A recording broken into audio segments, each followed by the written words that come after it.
Local 4's Jim Needleman got a look in tonight's special report. We're in a very special exhibition at the Figge today called Animals in the Museum. Very nice. Douglas Kalajian is spending a day at the museum. This is called the Tentacle. This is Isabel Bloom. I wouldn't have associated her with that. Mary Lou Kotecki is his tour guide or docent. He is self-taught. He's never had an art lesson.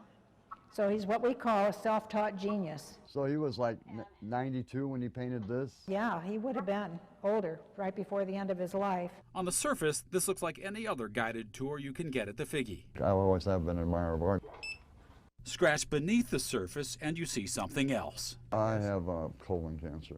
Douglas remembers that trip to the emergency room 4 months ago when he had some abdominal pain and the doctor did some tests. He come back and goes, dude, you got cancer, man. You probably had it for a while. When he said that, then the reality set in. That initial reality was surgery. Now it's 6 hours of chemotherapy in the hospital, followed by another 30 hours of it at home. I got dealt this hand. I'm playing it now. One way he's playing it is by seeing the works at the Figge, a museum he's never stepped foot into after living in Davenport for more than a decade.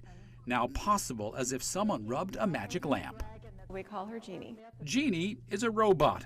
Pamela Crouch is one of the brains behind the Robot Docent project. Her organization, Living Proof Exhibit, teamed up with the Figge and Genesis Health System to make it happen. When someone is tethered to an IV, they can virtually escape to the Figge Art Museum. And technology has changed the way that we can treat things and the way that we can reach people. Sometimes you have to pinch yourself because it's pretty amazing. We believe this is the only one of its kind. Let's head this way. Jeannie makes the rounds with the museum employee at the controls from a computer in Douglas's hospital room a few miles away.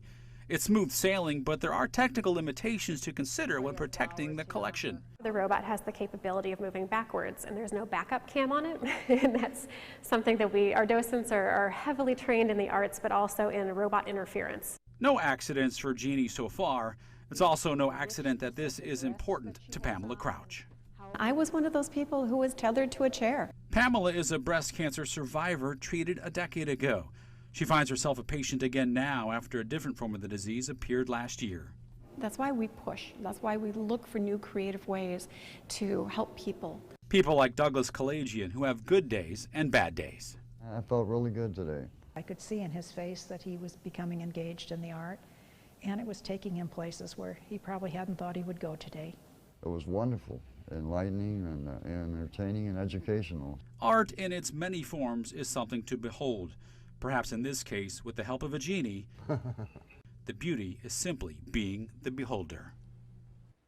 And that was Jim Needleman reporting.